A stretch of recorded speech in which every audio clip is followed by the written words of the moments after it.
Hello and welcome to this tutorial for the game Nidavellir.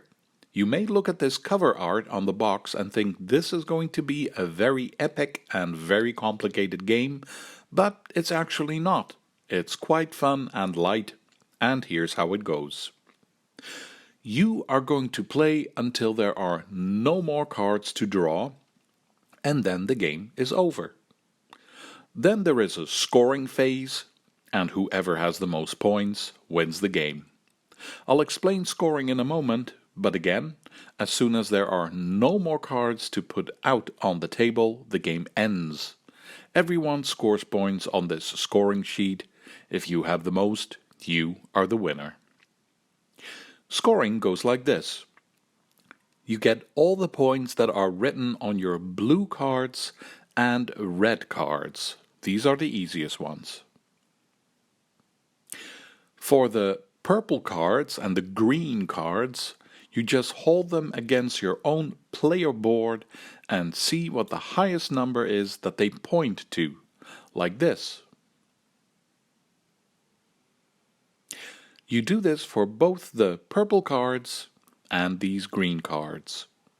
Keep in mind that every color has its own icon in case you have trouble seeing the difference between colors.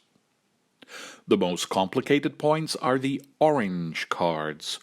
First, you count up all the points you see on the cards. After that, you count up how many orange banners you see. And then you multiply those two numbers. For example, if you have 2 orange banners and 2 points in orange cards, you do 2 times 2. And that's 4, so 4 points for orange cards. You also have your own coin collection. You count up all the numbers on the coins to get a score for that. It's possible you have one or more of these cards without color. These are the warriors. Count up all your points for your warriors. And then, the player who has the most points for warriors can add up the number of their most valuable coin again to the score of the red cards. In short, if you have the most points for warriors, then you count your highest coin twice. The last thing you score points for is this amber crystal. Whoever has this token gets 3 extra points in the coin section. That was scoring. Now let me explain how the game goes.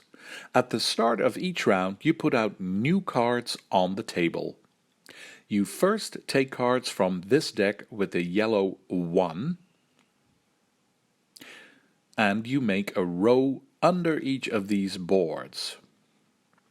You put out as many cards in a row as there are players, but never fewer than 3. As soon as the deck with the yellow 1 runs out, you use cards from the deck with the pink 2. But before you do that, something happens in between. I'll get to that later.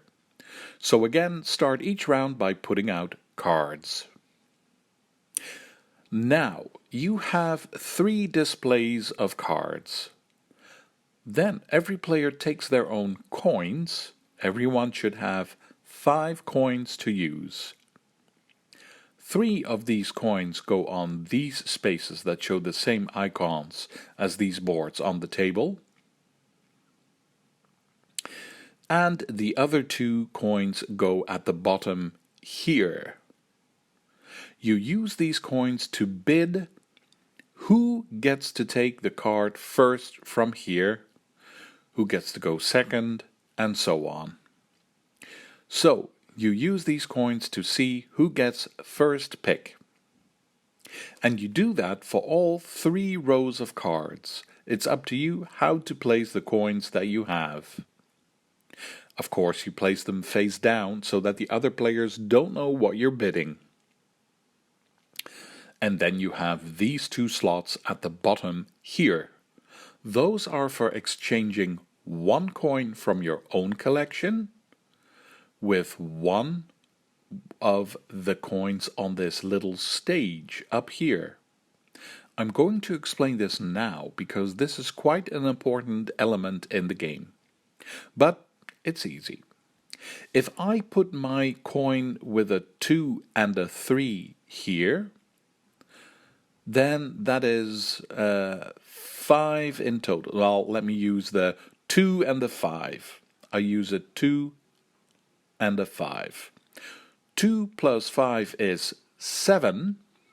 That means I can remove my coin with the number 5 out of the game and take the coin with the number 7 on it to use from now on.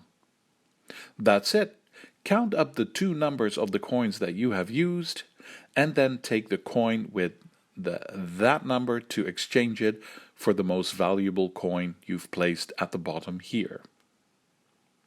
In case you exchange a coin that came from the stage, then you just return that coin back to where it came from on the stage. And you can't do this action with one of the coins if one of the coins you used is 0. You may put it there, but it won't do anything for you. But what if you have to take the coin with the number 7, but there are no more coins left with the number 7 because all the other players already took those? Well, then you're in luck. Then you get to take the next higher available number.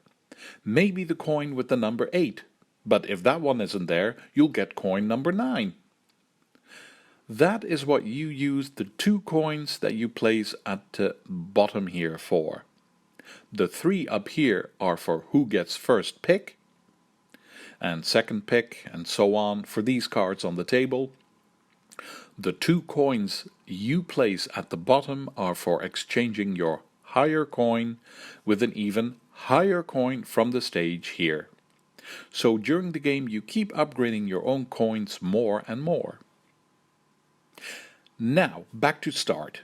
Every player has placed their own coins on their own player board. When everyone is done, you flip over all the coins to reveal them. And then you start at the top. Board number 1, showing the first row of cards. The player that bid the highest coin gets to take a card first. The player that bid the second highest coin gets to take second, and so on. When you take a card, you place it in your own area. You make a separate row for each color. And you do the same for row number 2 and row number 3 before going to the next round.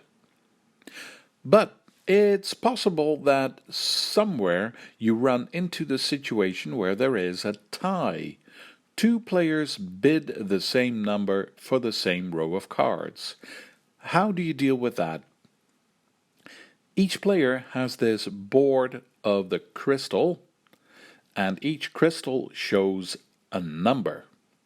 The player with the highest number wins the tie.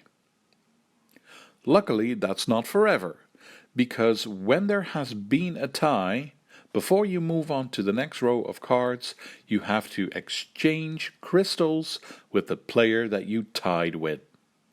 So then, for the next time, the player who lost the tie will be the one who wins the tie. If you're tied with multiple players, check the rulebook for how that goes. And the last thing to explain about this is that action where you exchange one of your coins with a better one. Do you do that at the end of the round? No. That's why this coin with the number 0 has this extra icon on it. You do the exchanging action in the moment where you used your own 0 coin. For example, if I placed my coin with a 0 on it on the second space of my own board, then I do the coin exchange action before we go to the third row of cards on the table. And again, in case there is a tie, Then look at who has the highest crystal. That player goes first, and then you also change crystals. It might sound a bit confusing, but when you're playing this game, it will become very simple very quickly. Because this is also already it. This is how you play Nidavellir. You put out new cards, you place your coins to see who gets first pick and so on, reveal coins, and then start going from the top. Each round you'll get to add 3 new cards to your own collection. At some point you'll get to exchange one of your coins for a better one. All there's left to explain is some details. As I've said, at some point there will be no more cards from this yellow deck 1. And then you have to move on to the pink 2 deck. But before you do, you check which player has the most banners in each row of cards. Every player looks at their own area to see who the winner is in each color. If it's a tie, nothing happens. In case a player has the most banners of one particular color, then that player gets the bonus card that goes with that color. That's one of these cards. That's all. As soon as you've dealt with every color, then you move on to the second phase of the game. It's possible you get an extra token to help you, or you now have some special ability. That brings me to the last detail to explain. As you can see, there are even more cards on the table on these card holders. How do you get those?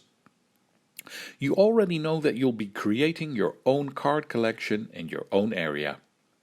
And each column has its own color. As soon as you have one row of banners that has one of each color, you get to choose a bonus card. I say banner because some cards have more than one banner on it. You don't count the cards, you count the banners. And every single time you again get a full set of each color, you can take one of these bonus cards. In a way, it's good to focus on being the one who has the most of one particular color, but on the other hand, it's good to spread it out a little bit so you can keep getting these bonus cards. You can choose a colored one to add to your collection, or choose one without color to have the most warrior points at the end of the game. It's up to you. And that's it. This is how to play Nidavellir. It's not an epic game with miniatures and great quests. It's a fun and easy bidding game that just happens to have a very serious theme. I hope you feel like you understand how this game goes and that you'll enjoy it when you play it. Thank you for watching. Feel free to leave a comment and see you for the next one.